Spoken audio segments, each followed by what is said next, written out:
Muy buenas, mi nombre es Fran Muñoz, te doy la bienvenida a un nuevo episodio de Detrás de la Verdad, concretamente el episodio correspondiente a abril del 2023. Es un placer estar nuevamente contigo. Como siempre, mandar un fuerte abrazo y agradecer el apoyo tan importante de nuestros productores. Ya sabes que puedes colaborar como productor a través de nuestra cuenta de PayPal, detrásdelaverdadpodcast@outlook.es, o invitándonos a un café en la página coffee.com/detrásdelaverdad 79486. El Salobral es una pequeña pedanía de escasos 1.400 habitantes en 2012. Está situada a solamente 16 kilómetros al sur de Albacete.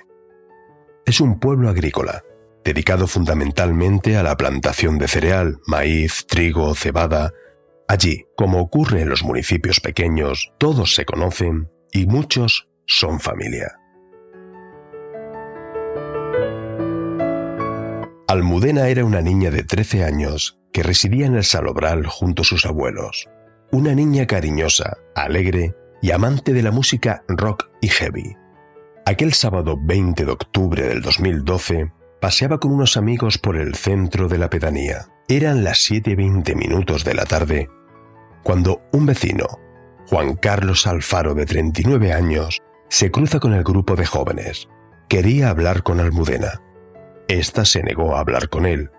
Juan Carlos saca una pistola y le dispara hasta en 4 ocasiones, acabando con su vida.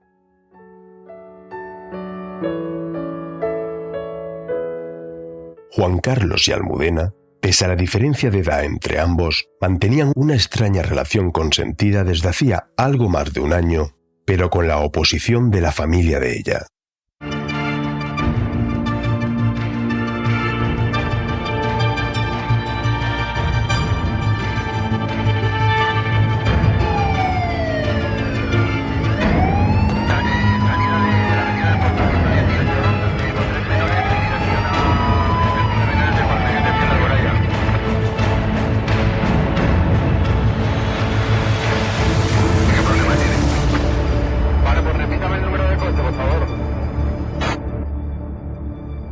Detrás de la verdad. Un recorrido por la historia negra de nuestro país.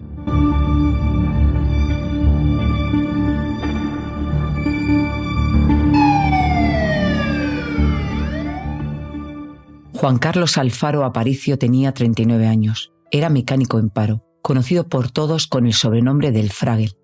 Amante de las motos, los perros, el deporte y las armas. Era un tirador de primera. Aquel 20 de octubre del 2012, cogió una pistola y salió a matar a Almudena, la niña de la que decía estar enamorado. La encontró a las 7:20 de la tarde junto a sus amigos en la calle de la Luz, en pleno centro de la localidad. Tras dispararle en 4 ocasiones, acabó con su vida y se marchó hacia su casa, en una de las esquinas de la Plaza Mayor frente a la iglesia del pueblo. Desde su domicilio llamó al servicio de emergencias y le informó que había matado a la niña. Cogió un rifle, abundante munición para este y una pistola. Con él en la mano se dirigió a la calle Mayor y comenzó a disparar hasta en 15 ocasiones.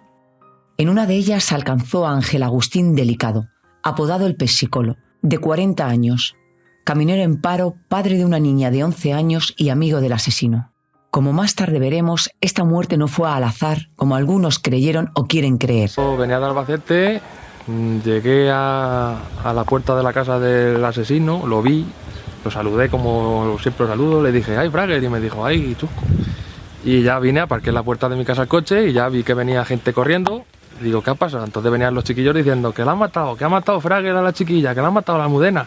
Salí corriendo para allá y ya pues vimos a la Almudena tirar la acera, la chiquilla estaba pues, muerta. Y a los 10 minutos... Cuando más gente había y vino la ambulancia, entonces volvió a tirar. A mí me saltaron cosas en la cabeza, el que había conmigo también, y yo cogí ya el coche y yo ya me vine aquí a mi casa. Y ya él siguió por la calle Mayor, los guardias lo perseguían y... Pues no sé, por la tarde ya gente que lo conoce de aquí del pueblo ya lo vieron un poco alterado, ya había dicho en el bar a mediodía que iba a matar, qué tal. Y por lo visto iba por la nena esta, por Almudena, y y primero disparó a ella allí un poco más arriba y bajó esta calle que por ahí es por donde se sale, donde están las afueras del pueblo y tal, y desde aquí, desde la panadería, disparó a Agustín, que vive en ahí es donde está esta gente, que salía a fumar un cigarro a la puerta y le disparó, es lo que sabemos de él. Francisco Martínez era vecino de Ángel y narró a los medios de comunicación cómo se encontraba hablando con él y fumándose un cigarro en la puerta de la vivienda cuando escucharon los tiros y vio cómo Ángel caía inerte al suelo. Fue testigo directo de cómo Alfaro lo asesinó. Casualmente el marido de la abuela de Almudena entraba en coche en ese momento por la calle Mayor.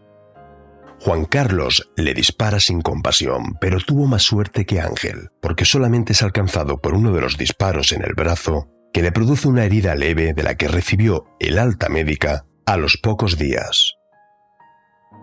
Juan Carlos huye a pie del municipio y se interna en los maizales que lo rodean. Los disparos efectuados en su vida no eran al azar. No disparó a todo el mundo con el que se cruzó, solo a su amigo Ángel Agustín, el pepsicólogo, y al abuelastro de Almudena. El salobral está rodeado de cortijos, de maizales, que en algunos puntos alcanzan hasta 3 metros, con caminos de tierra que el homicida conocía a la perfección y en los que es fácil esconderse.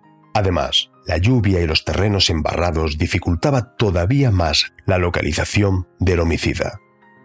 Fueron horas de incertidumbre y mucho miedo entre los vecinos de una localidad muy tranquila, que no sabían hasta dónde podía llegar el Fragel en sus ansias homicidas. De esta parte para allá hay kilómetros y kilómetros de maíz, y eso es imposible de que lo localicen, pues, eso es como un bosque. Es imposible que la Guardia Civil lo localice ahí en los maizales, eso que hay kilómetros y kilómetros, no así un rodal, no. Están muchos kilómetros de maíz.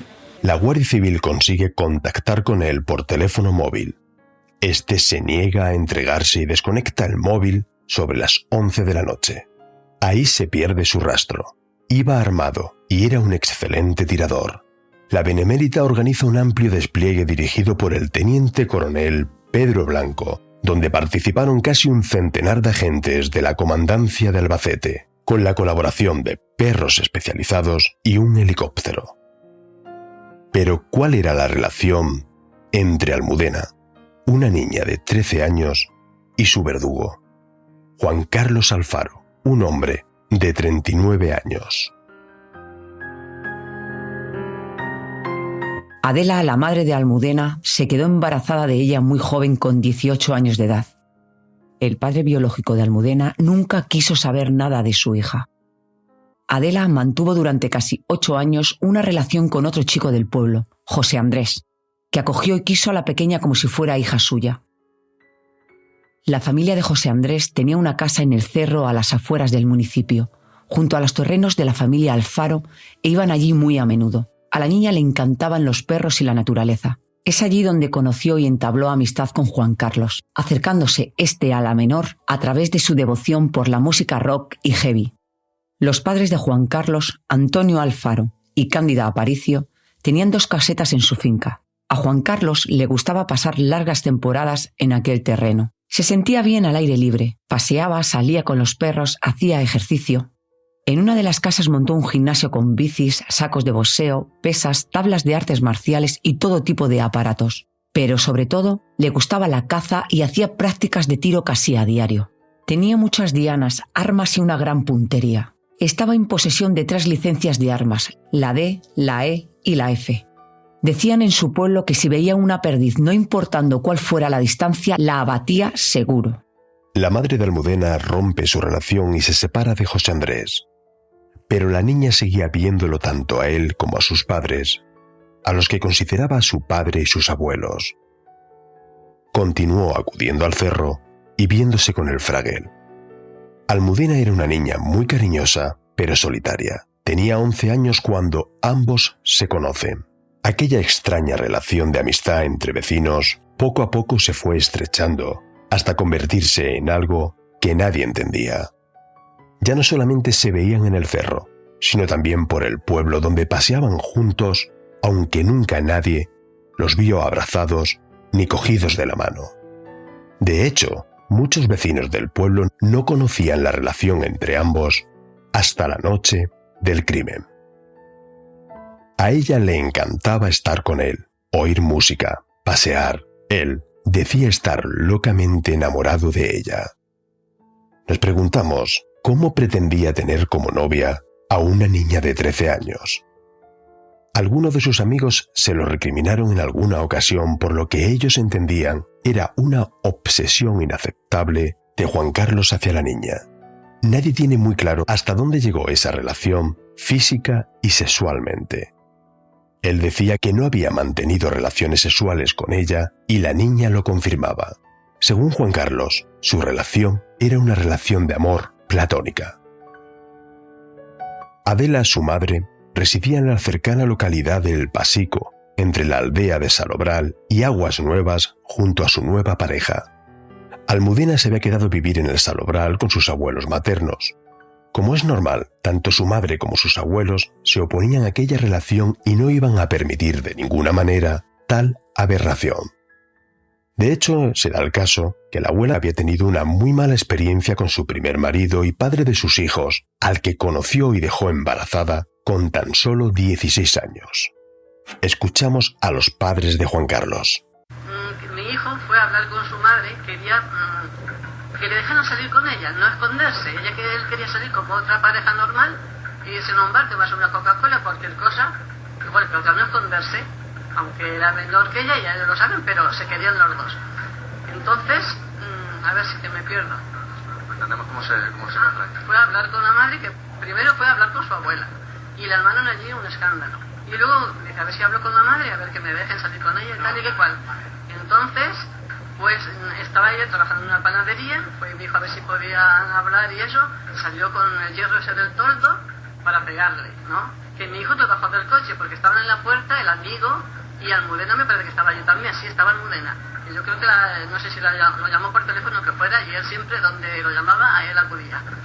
Entonces ella salió con un hierro para pegarle a mi hijo y entonces rompieron, él no sabe quién la rompió.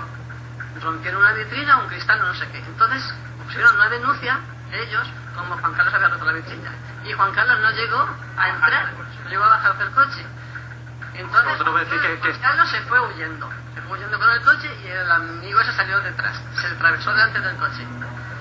Y entonces ya mi hijo hizo marcha atrás y se pudo ir. Pero claro, entonces fueron a poner la denuncia, como había roto la vitrina y había ido allí. Cuando no había bajado del coche. Pero entonces Almudena, mi hijo se creía que había roto, ella le dice, ha sido ella con el hierro que la ha roto. Y Almudena le dijo, dice, no ha sido mi madre, ha sido él con la puerta, con el genio, dice, abrió la puerta y le dio al cristal y lo rompió. La familia de él también pensaba que la relación no era lo mejor para su hijo, pero nunca se opusieron con la misma intensidad que la familia de Almudena. Decían que los dos querían estar juntos y que él estaba loco por ella. Pues si es que nosotros no hemos hecho ni más ni menos que no imponernos a lo imposible. Yo soy una persona que doy un consejo a un hijo, pero yo no le digo, es que tienes que hacer esto porque lo mando yo. No, tiene que ser él, mi hijo tiene que ser él. Entonces, ¿le aconsejaron sobre no continuar con esa relación? Nosotros de ninguna manera, pero decir, no lo voy a atar. Por favor. Primero le hemos dicho que era ella muy joven, él muy mayor, él llevaba 25 años, porque él acaba de cumplir los 39, tenía 38, y ella 13, ella va a cumplir los 14 ya en este mes de noviembre, entonces eran 25. Dicen 26, pero son 25. Una familia un tanto atípica. Por ejemplo, los dos hermanos de Juan Carlos llevaban casi 20 años que no salían de su casa y no se relacionaba con nadie. Los padres estaban temerosos de que Juan Carlos llegara a comportarse como sus hermanos. Sus vecinos lo definen como un chico muy inteligente. Se encerraba en casa algunas temporadas, pero salía a diferencia de sus hermanos. Hacía un par de años se fue a Canadá para buscar trabajo como mecánico, aunque acabó volviendo. Desde febrero el conflicto entre la familia de Almudena y el Fragel había ido creciendo y habían tenido amenazas mutuas y varias denuncias. La primera de ellas que formula la madre de Almudena fue en febrero. Desde ese día hasta el día de la matanza había presentado un total de 4. 2 ante la Policía Nacional y otras 2 ante la Guardia Civil. pero solo en una de ellas se hacía mención a la relación de su hija con Juan Carlos. Los agentes dieron cuenta al juzgado y a la Fiscalía de Menores que nunca adoptó ninguna medida al prestar la menor su consentimiento. Existía una gran influencia de este sobre ella. Llegó incluso a presentarse en casa de la abuela para pedirle la mano y casarse con la menor. Recuerda que la mayoría de edad sexual en España en 2012 estaba en 13 años y que si el menor consentía, el adulto no incurría en ninguna responsabilidad penal. Nos lo cuenta el propio fiscal de Albacete, Emilio Fernández Cortina. Los países de la Unión Europea se mueven en la franja de 15 y 16 años. Nuestro país fija desde hace años el límite de 13, que ha mantenido en la última reforma del Código Penal que se produjo en 2010. Y lo cierto es que la edad de la menor pues estaba dentro de la edad en la cual, con arreglo a nuestra legislación, se puede consentir. Por extraño que parezca o por chocante que le pueda parecer a cualquier padre que un hijo o una hija de corta edad pueda mantener una relación afectiva o una relación incluso con acceso sexual con 13 años, pues por llamativa que sea, lo cierto es que la legislación la permite. Lo cierto es que todos los países de nuestro entorno, los países de la Unión Europea, fijan una edad que está al menos en 1 o 2 años por encima de la legislación española. Actualmente, y desde julio del 2015, el Código Penal español fue reformado y la edad mínima requerida para consentir relaciones sexuales se sitúa en los 16 años. Y mantenerlas con un menor de 16 años se considera delito, salvo si las personas que mantienen la relación tienen una edad y una madurez similar. En la adolescencia, a partir posiblemente de los 14 años, se produce una reconfiguración entera del cerebro. Es cuando empieza el cerebro a poder funcionar de otra manera, de manera que el retrasar hacia esa edad la madurez de los adolescentes tiene una razón de ser incluso neurológica. Les llamábamos preadolescentes. Empiezan la pubertad con 12 años, con 13 años y tienen con demasiada frecuencia mucha prisa por demostrar que ya no son niños y que ya son mayores, y además rechazan la ayuda de sus padres y se van alejando de las actividades con adultos, de los consejos de los adultos. Esto es especialmente fuerte entre los 12 y los 15 años, que es la edad en la que se inician muchas conductas de riesgo. En el sumario del caso nos encontramos con 2 documentos que demuestran que Alfaro estaba preocupado por su situación legal. Convence a otro joven de la pedanía, Ismael, de 19 años, para que le acompañe como testigo tanto a él como a Almudena ante un abogado para protegerse de cualquier denuncia de la madre y abuelos de la menor. Así, el 18 de abril del 2012, Almudena firma en un despacho de abogados un escrito de 4 párrafos que, digamos, era el salvoconducto para Alfaro. Este es el texto que firmó la niña guiada por su supuesto enamorado. Yo, Almudena Márquez, de 13 años, vecina del Salobral, Albacete, declara que mantiene una relación sentimental con don Juan Carlos Alfaro, mayor de edad, que mantiene dicha relación libre y conscientemente. Como la familia de la cría seguía denunciando el caso, este le hizo firmar otro papel, esta vez manuscrito de puño y mano de la niña, que apareció después de su muerte. Yo, Almudena Márquez, de 13 años, consiento de manera voluntaria en mantener relaciones sexuales con Juan Carlos Alfaro, a pesar de que Juan Carlos siempre hablaba de una relación platónica. Los meses pasaron desde aquella primera denuncia y la relación sentimental continúa entre ambos. Almudena, con identidad falsa, bajo el seudónimo de Oscuridad pero con fotografía real, en las redes sociales, escribía sobre su amor, sobre su concepción de la vida y su afición compartida por la música heavy. Quiera o no, sigo amando a Juan Carlos Alfaro Aparicio, escribió en su muro el 7 de abril. En septiembre, otro mensaje. Una nunca sabe lo que el destino le tiene reservado. Solamente unos meses más tarde, Juan Carlos acabó con su vida. En julio, la madre de la niña acude a la comisaría de policía de Albacete y vuelve a cargar contra Alfaro. Denuncia que tiene miedo de que su hija se escape de casa de los abuelos. Relata que les miente sobre los sitios a los que va. y a finales de agosto vuelve a tener otra trifulca y a amenazar al Faro, hechos que éste denuncia. 2 días después, la niña no acudió a su casa a dormir. Esa madrugada los agentes volvieron a ser requeridos. La abuela de Almudena les contó que la cría se había escapado por la ventana y que estaba con Juan Carlos. No se equivocaba, ella no quería marcharse. Les insistió en que estaba allí porque quería, pero poco después la menor volvió con los guardias civiles a su domicilio. La benemérita reitera que puso esas denuncias en conocimiento de la Fiscalía de Menores y que un juzgado decidió sobreseerlas porque no apreció ningún delito.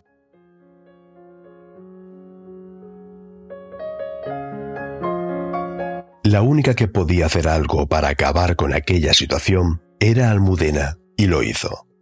Así tomó la decisión de dejar a Juan Carlos y rechazó todos sus intentos de reconciliación. El diario de la niña recogió cómo Juan Carlos sistemáticamente la acosaba desde la ruptura. Le daba regalos a compañeros suyos de clase para que la espiaran y fueran luego a informarle. Le decía textualmente que era una puta como su madre, y solía frecuentar la salida del instituto donde estudiaba para presionarla. Juan Carlos estaba obsesionado con ella. Llegó incluso a insultar a una amiga suya, Ana Belén, porque se negó a ejercer de Celestina entre él y Almudena, hechos que fueron denunciados por el padre de Ana Belén ante la Guardia Civil. Juan Carlos se encontraba despreciado y resentido. Almudena no quería saber nada de él. En varias ocasiones se había burlado diciéndole que daba pena que un hombre de su edad solo pudiera salir con una niña como ella, de 13 años. Para Almudena todo parecía ir un poco mejor. Empezaba a darse cuenta que necesitaba ayuda, había comenzado a visitar a un psicólogo de los servicios sociales y había empezado a cambiar. De ser una niña muy solitaria, comenzó a abrirse a sus amigas y ser cada vez más sociable. Augusto, el amigo del Fragel, declaró que en las fiestas del Pilar, este le dijo que la niña le había dejado por culpa de su madre y que iba a matar a Almudena, que los iba a matar a todos. 4 días antes del crimen, el martes 16 de octubre, la madre de Almudena para a Juan Carlos en la calle. Le insultó, le amenazó con matarlo y la emprendió a golpes con su coche, ocasionándole daños, pidiéndole de una vez por todas, desesperada, que se olvidara de su hija. Juan Carlos presentó denuncia por los hechos y los daños ocasionados en su vehículo. Y volvemos al triste sábado donde asesinó a Almudena, a su amigo Ángel, conocido por todos como el Pesicolo, e intentó matar pero falló al abuelo de la niña. En su huida no disparaba a todo el mundo, es decir, se sospecha que fue a asesinar a su amigo Ángel. ¿Pero por qué? Algunas fuentes hablan de 2 teorías. Una primera es que estuviera resentido con él, porque le había recriminado en varias ocasiones su relación con la menor. Y la otra es que tuviera celos hacia su amigo porque lo había visto en varias ocasiones con la niña. La noche tras la matanza fue muy larga y con mucho miedo entre los vecinos del pueblo. Otro chico, Mariano, se escondió aterrorizado en la panadería. Pensaba que podía ser la próxima víctima de la venganza asesina del Fragel. Este le había preguntado en días anteriores en tono amenazante por qué Almudena iba con él en su coche y se sospechaba que podría intentar acabar con la vida de la madre y abuela de Almudena. Así el amplio dispositivo desplegado por la Guardia Civil rastreaba entre los maizales y en medio de las fuertes lluvias entre caminos prácticamente intransitables en busca de un asesino fuertemente armado y peligroso. Se cierra a cal y canto la pedanía durante la batida y pidieron a los habitantes que permanecieran en sus casas alejados de las ventanas y con las puertas cerradas. Escuchamos al alcalde Ángel Sánchez. Recibí una llamada de la Guardia Civil diciéndome que no saliera de casa, que intentara avisar mediante cualquier método a todo el número de vecinos que pudiese, que no salieran de casa, que bajaran las persianas, porque había una persona armada y pegando tiros en el pueblo. La Guardia Civil llegó a tenerle rodeado en los aledaños de la gasolinera del municipio, pero este consiguió zafarse del cerco. Después de 1 día y medio de búsqueda, lo localizan en su caseta en la finca de sus padres, que ya estaba siendo vigilada ante la previsión de que acudiera a esta. Así sucede sobre las 9 de la mañana del lunes 22. se atrinchera y los agentes negocian para que se entregue de forma pacífica. Durante el tiempo que permaneció cercado, Alfaro aseguró que no dispararía si los agentes no disparaban contra él. A media mañana pide tabaco y un teléfono móvil para poder comunicarse mejor con fuerzas de seguridad y amigos suyos después de que el suyo se quedara sin batería. A las 10 menos 9 minutos llama a su amigo Manolo, que le anima a entregarse. «Lo has hecho muy mal», le dice. «Le has quitado la vida a 2 personas». Y él, aún, responde: Ya, pero la chiquilla me la jugó a mí». A las 10:30, y rodeado por más de 100 agentes de la Guardia Civil, el Fragel vuelve a llamar, esta vez a su amigo Alberto. Si no fuera trágico, sería surrealista. Alberto le pregunta: «¿Qué haces?». Y Alfaro contesta: «Pues nada, aquí estoy, atrincherado y rodeado». Su amigo insiste: «¿Cómo estás, jodido?». «Mal por lo que he liado», le dice el Fragel, que añade: «Estoy muerto ya, tío». Alberto le insiste en que se rinda y que se entregue. «Juan Carlos, por lo que más quieras, que la vida no se ha terminado. Deja todo lo que estás haciendo, que te van a pegar un tiro y te van a matar». El Fragel responde: «Estoy hasta los dientes. No creas que es fácil entrar aquí». Son las 2 últimas conversaciones que mantiene. Mientras la madre y la familia de Almudena estaban destrozados. La madre no paraba de decir, tras la muerte de su hija, cómo todo el mundo lo sabía en el pueblo y nadie le había prestado ayuda. Aquello era para ella la crónica de una muerte anunciada. Fue y dijo eso, que sabía que este muchacho tenía armas, que tenía licencias. La mujer estaba, que no estaba en sí. Y decía eso, que esto lo veía venir, que lo conocéis todos, que esto ya lo sabéis todos y no habéis hecho nada. Pero, claro, yo no soy quien para meterme en la vida de nadie. Yo si veo a la muchacha, pues mira. Cuando yo decía que iban a matar no vino nadie, ahora viene todo el mundo. El sepelio de Almudena se celebró a las 3 de la tarde. Solo 15 minutos después, Juan Carlos sale de su caseta. Ante la mirada atónita de los agentes de la Benemérita, se suicida de un disparo en la cabeza sin que puedan evitarlo. Una UBI medicalizada que se encontraba en el lugar, comisionada por la Guardia Civil, intenta salvarle la vida. Es trasladado rápidamente en helicóptero al hospital de Albacete, donde llega con las constantes vitales estables, certificando el hospital así su fallecimiento a las 6:30 de la tarde, sin que hubieran logrado los médicos salvar la vida al asesino. Les puedo decir, les voy a hacer un breve comentario. Hemos estado negociando con él, aparentemente a última hora me refiero sobre las 15:10 aproximadamente, 15:15. Este hombre ha decidido salir, aparentemente con la intención de entregarse, pero ha salido con la pistola en la mano y al final se la ha puesto, se ha disparado. ¿Ha acabado con su vida? Actualmente todavía está vivo, está grave y lo vamos a evacuar al hospital. Juan Carlos Alfaro perdía la vida apenas 1 hora y media después de haber llegado ayer trasladado de urgencia en un helicóptero sanitario al Hospital General Universitario de Albacete. A las 3:15 de la tarde se había pegado un tiro cuando, tras casi 7 horas de negociación con la unidad especializada de intervención, todo indicaba que se iba a entregar. Salía al fin de su escondite y, tras caminar varios metros, pistola en mano, se disparaba. Tras su funeral de hoy, su cuerpo ha sido incinerado en el crematorio municipal de Albacete por expreso deseo de la familia, mientras el Salobral intenta recobrar la normalidad cuanto antes. Lo lógico sería que hubiese saliendo disparando, que hubiese apuntado a alguien, pero en ningún caso se dio, con lo cual sigo pensando que era una decisión tomada por parte de él y que buscó el momento que tuvo fuerzas pues, para apretar ese disparador del arma. El conocido y prestigioso doctor Gaona definía perfectamente a Juan Carlos en el artículo firmado por Cruz Morcillo para ABC el 29 de octubre del 2012. Habla de un individuo que, pese a su edad, parecía bastante clara la inmadurez afectiva. Si se sentía cómodo en una relación con una niña de 13 años, era por dicha inmadurez y por la capacidad de control que sobre la niña podía ejercer y manejarla a su antojo. En el cerebro averiado de Juan Carlos, este se sintió traicionado por Almudena y por eso la mató. Se unieron un cúmulo de circunstancias. Creía que le traicionaba por alinearse con la posición de la madre, que llevaba meses acosándolo y recriminándole la relación.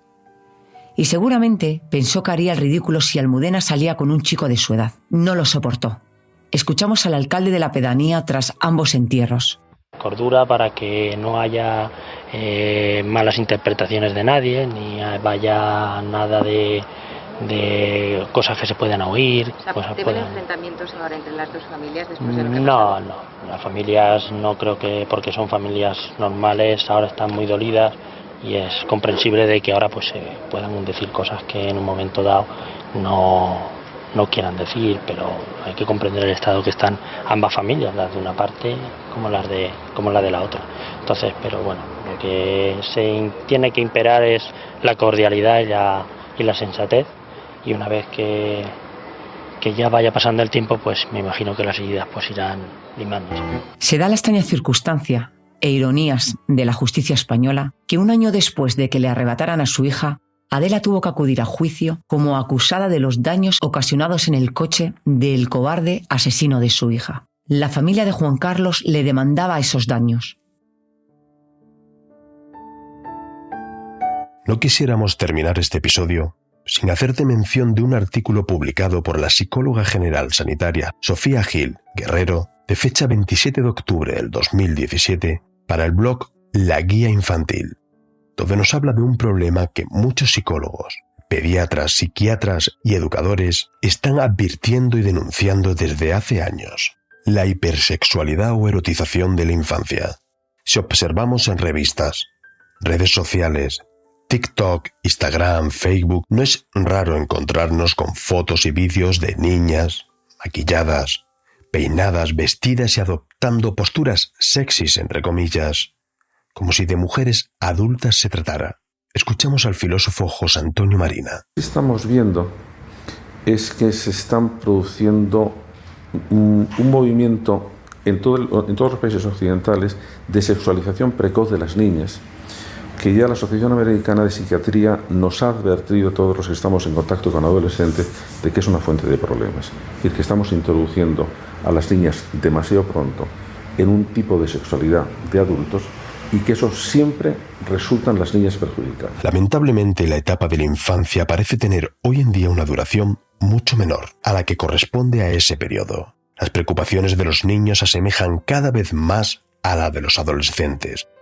La transición de esa infancia a la adolescencia es cada vez más acelerada y tiene consecuencias en su bienestar psicológico, al no tener el menor la madurez física ni emocional para asumir un rol que todavía no le corresponde de manera anticipada. Los adultos tenemos la responsabilidad de favorecer que los niños disfruten de su infancia, promoviendo que se diviertan, jueguen, exploren, descubran y aprendan de todo aquello que les rodea.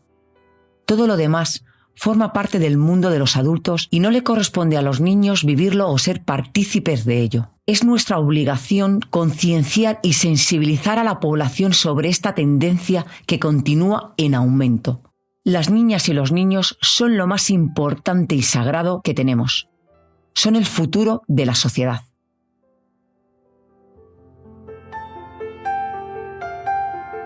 Antes de terminar, mandar un fuerte abrazo a todos nuestros chicos y chicas, a los componentes de nuestro grupo de Telegram. En la descripción de este episodio encontrarás el enlace de invitación. Muchas gracias por acompañarnos hasta aquí. Un abrazo muy grande de Carmen, un abrazo muy grande mío. Te emplazamos como siempre al primer lunes de mes para el próximo episodio. Y recuerda, no te olvides de intentar ser feliz.